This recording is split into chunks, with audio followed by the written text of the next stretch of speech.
Okay, we'll make a start. So, welcome everybody to our webinar today on how to maximize the sale price of your pharmacy. You're joined by myself, Andrew Whelan. I'm the General Manager of AP Group.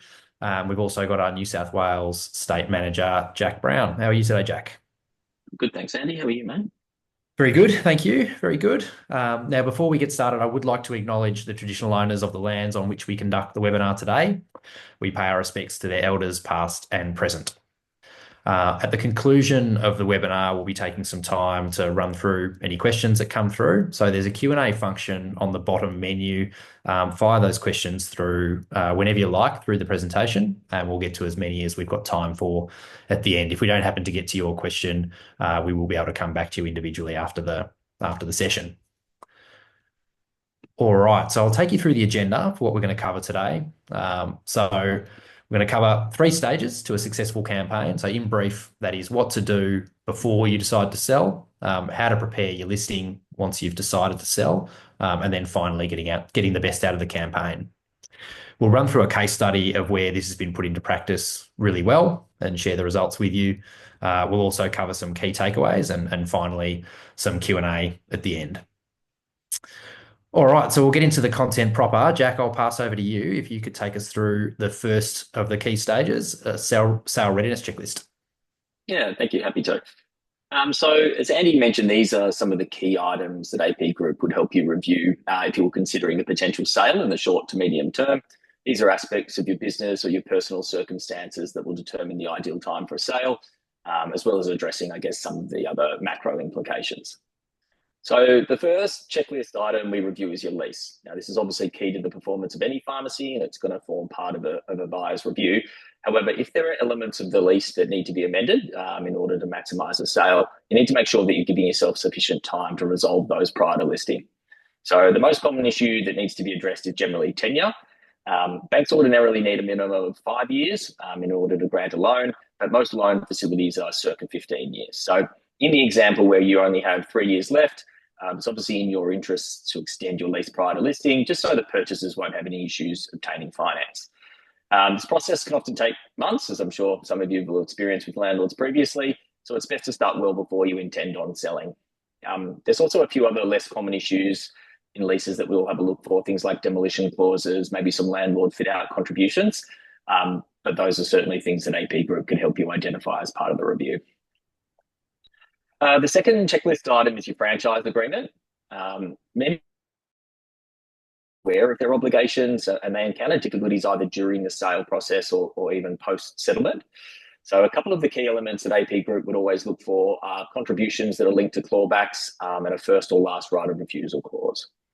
So for those who are not aware, franchisors will often provide one-off incentives in order to try and secure new members. So this is becoming increasingly more common as wholesalers recognise the importance of trying to retain stores within their portfolios or obviously get new members on board. So this can be in the form of a stock contribution. It might be discounted annual brand fees, and we often see like a financial contribution towards a refit when you do a rebrand or create a new store.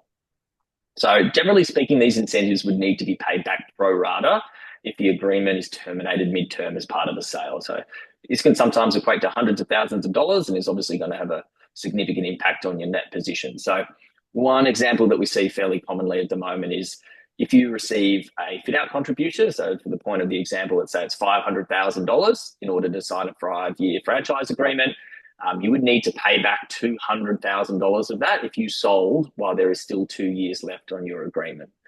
I'd probably also mention as well that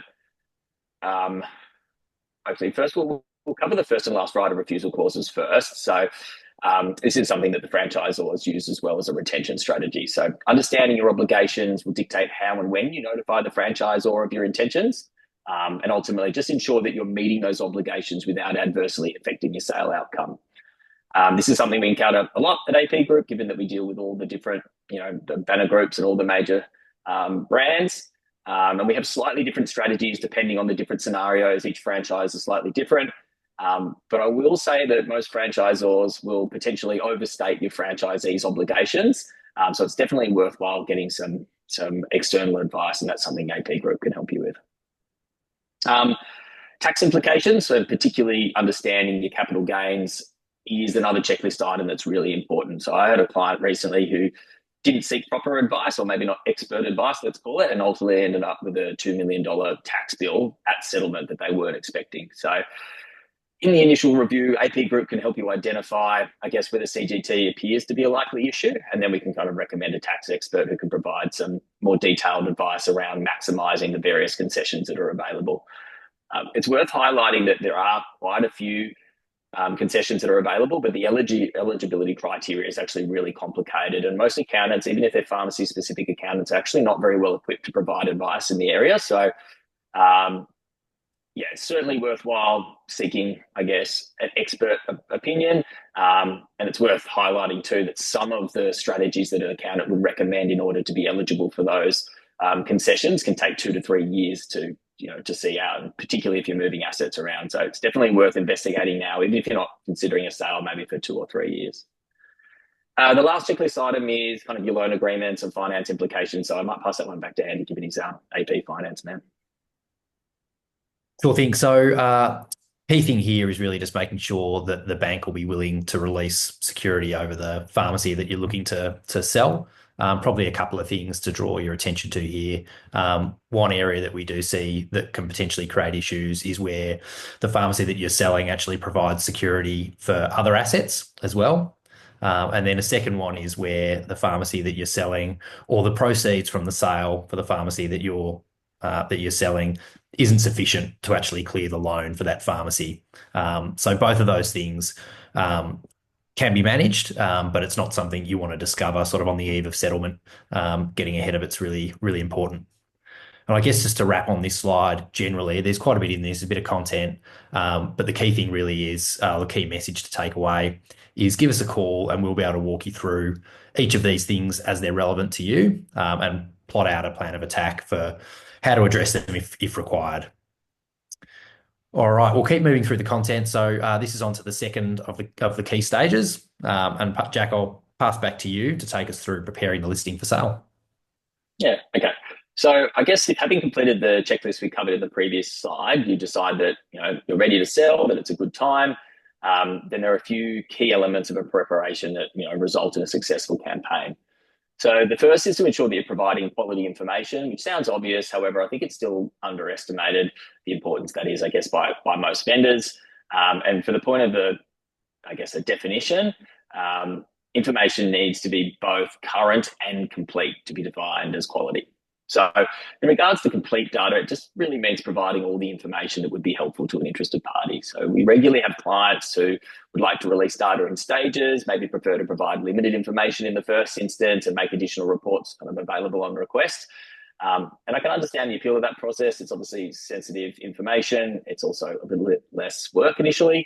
But really all that happens is it just takes or increases the time, I suppose, that buyers take to complete their review. And in many instances, you'll actually just lose buyers, or individuals will not even pursue the listing or opportunity at all just due to insufficient data. It's also equally important to ensure that the information is current. So banks will require data no more than 3 months old. So the more recent the information, the better. We find this is particularly relevant when vendors are listing with full year financials. Most pharmacists won't get their accountant prepared figures until quite late in the year, so maybe October, November, or even later. By which time it's out of date. So certainly timeliness is critical, and if it is something that you are considering, then it's worthwhile making sure that you give, appropriate lead time to your advisors, particularly your accountant in this instance. AP Group also arranges for the data to be assessed by an independent panel-approved valuer, and there's a few key reasons that we do this. So the first is that the valuation process means we can identify any issues with incomplete data prior to listing, and then maybe we could address any queries that kind of pop up throughout that process. It gives buyers confidence as well that the information has been reviewed by an independent third party. It gives them, the confidence to submit offers quickly. It also allows buyers to make offers knowing what they're going to be able to borrow. So they'll be able to have a look at what the bank valuation figure is, know what they're going to be able to borrow against that. Hopefully they know their own financial position, and therefore they can make an offer that they know they're going to be able to complete on. And I guess most critically, it reduces the likelihood that there's going to be issues with finance after accepting an offer. So having the valuation ready for a purchaser to use in their finance application, it just simplifies the process, and it shortens settlement timelines too. Um, this is something that we get, I guess, have our clients query a little bit, like particularly now in the current market where businesses are selling much higher than the valuation figure. But the commercial reality is that almost all buyers will require finance and all loan applications will require a valuation from an independent approved valuer. So it's definitely worthwhile doing the extra work to ensure it's ready when you list. So over the last 15 years, AP Group have invested, I guess, a great deal of time and energy into improving the way in which we present our listings. This has primarily been centered around the transition to an online system that most of you will be familiar with. Over time, we've continued to develop, the website and improve it by introducing functions like automatic listing notifications. We've got the online data room now, interactive maps, professional photos, virtual tours. We've got online offer functionality and a bunch of other functions as well. So, we'd like to think that we've really improved the process for both the vendors and for buyers as well. And, I like to think that we've provide like an unparalleled level of professionalism in the industry now. We touched on it briefly, but I guess a key part of the professionalism is data confidentiality, and that's something that's always very important to potential vendors and clients. The standard system of emailing at PDF documents, which is in fairness what we used to do 10 years ago, it's just completely flawed, honestly. So once that document has been emailed out, there's no way of tracking where it's gone. But I can tell you from experience, generally what happens is, the IM document will get sent to an accountant. He then forwards on to all of his particular clients. And before you know it, there's, hundreds of people with your private information that haven't been authorized to review it. The introduction of our online system means that the documents can't be shared or viewed. We also get like back-end analytics that enables us to see, which members have spent, how much time reviewing certain documents. And, it's true that no system is perfect or flawless, but certainly our online, data room provides the highest level of confidentiality available at the moment. Before we move on to the next slide, I think it's worth touching on the independent bank valuations again, because it's something that we obviously introduced for the benefit of our clients, the vendors, but I think the benefit to the purchasers is often overlooked. And we do get quite a lot of positive feedback as well from purchasers about it, because if I put myself in their shoes, I'd certainly be reluctant to commit to a multi-million-dollar investment, based on an agent's assessed figures that maybe hasn't been independently reviewed or adequately substantiated. And I either wouldn't want to submit an offer, or I'd certainly be expecting to potentially revise my offer once I've reviewed additional information. And what we've found is that since introducing the bank valuation as part of the listing data, the failure rate, which is essentially when an offer is accepted but doesn't make it to settlement, I think that's fallen to roughly a quarter of the market average. So it's certainly been a very helpful thing for our clients. And that's all. Thanks, mate. Thanks, Jack. Look, we've had a couple of questions come through on the Q&A, so thank you for feeding those through. For those who have just joined, there's a Q&A function on the bottom menu. Please send through any questions that you've got whenever they come to mind, and then at the end of the presentation, we'll get to as many as we can. Okay, we'll keep moving through the content. So this is now the third key stage of a campaign that we're taking you through now, and this is the campaign itself. So Jack, I'll pass back to you to take us through optimizing your campaign. Yeah, so I guess it's going to cover off a few things that we feel are critical to the actual campaign itself. So, while we understand that it's ultimately the market that will determine the sale price of a pharmacy asset, pricing is still important. So in particular, I think it's important to set a price that's not too high. I think there's a common misconception that it's an effective strategy to set an asking price well above what you're actually hoping to achieve or what you deem to be fair market value, just so you have, I guess, negotiation room to try and negotiate back down to a market level. But based on our internal data, which is fairly comprehensive, it's hundreds and hundreds of transactions, I can tell you this is categorically incorrect. So pricing a pharmacy reasonably in order to maximize the engagement in the listing, so people are investing time into the review, it just results in more offers, and it's more offers that ultimately determines or dictates the higher price. Again, like any asset, a pharmacy's value is generally or primarily determined by the demand for it. So the more people buying to buy your business, the higher the sale price. And I guess this is the basic economic principle that underpins our campaign philosophy. And there are two key things that we do to maximize competition. So the first is that we maximize reach and that we provide equal opportunity to all members. So we don't have off-market listings. We don't offer access to certain individuals first, and we don't assume to know the likely buyers. All of our 6,000 members will receive the same information at the same time. And I tried to dig it up before, Andy, and I'm not sure if you can remember, but we got a stat from Phoenix, but he's our IT manager for those who are on the webinar, of about how many people we previously didn't know who ended up purchasing businesses from us. I'm not sure if you can remember that. I do know that. It's actually something we track every year.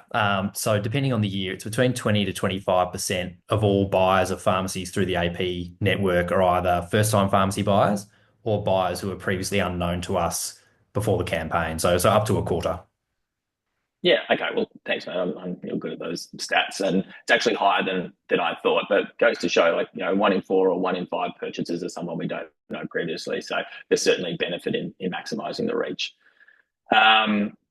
We touched on the importance of quality data earlier, but just having comprehensive data set, basically what it means is that you receive offers faster, which helps to create competitive pressure or generates urgency. So I think our average time on market is circa 3 weeks at the moment. So proof is in the pudding, I suppose. And another thing that we do at AP Group is that we have formal binding offer documents. So these are submitted using the offer functionality on the website, and they're helpful for a few main reasons. And the first is that the offer process forces the purchaser to review and consider all the elements of their offer. So I guess they're made fully aware of deposit amounts, settlement dates, other key conditions like DD and finance, etc. So this just means that they enter into the transaction fully aware of their obligations. Standardized offer documents also help our clients. So the vendors make easy comparisons. It's like for like, and they can assess each offer on its merits. And lastly, and I guess most importantly, is binding offers just make sure that people are genuinely committed to the transaction before they sign. Purchasers are required to pay deposits into our trust. They're given clear timelines about when they need to complete tasks. And I guess this just helps you avoid tire kickers, basically, and it gives vendors greater security during the settlement process.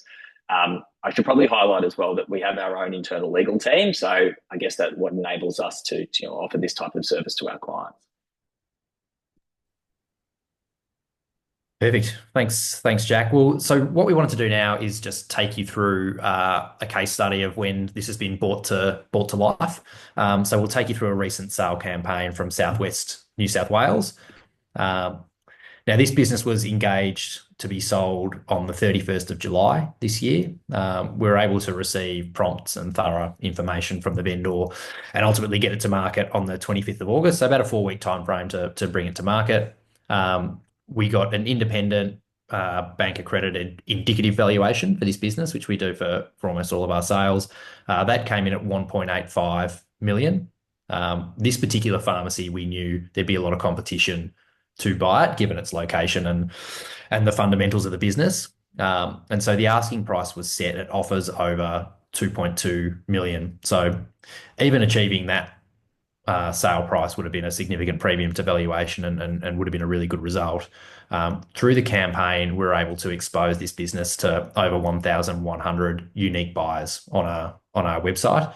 And from that set of customers who of potential buyers who viewed the listing, 28 then went on to place an offer, a binding offer on that business. And 3 of the top 5 were previously unknown to us. So it goes back to that stat that got raised in the previous slide, where up to a quarter of buyers from the AP network are either unknown to us or first-time pharmacy buyers. Ultimately, the business was sold on the 3rd of September for over 50% above valuation, which was a really, really strong result for that business. I guess it's worth mentioning that won't happen with all pharmacies and all sale campaigns. But this is an example of where those 3 key stages that we're taking you through today were executed really, really well. And I guess probably what I can say with confidence is if we took the same scenario but without executing those 3 phases really well, there's a high likelihood, based on what we see with the hundreds of pharmacy sales we've dealt with over the years, that the result wouldn't have been as strong. Excellent. All right. So we'll move through to some key takeaways now.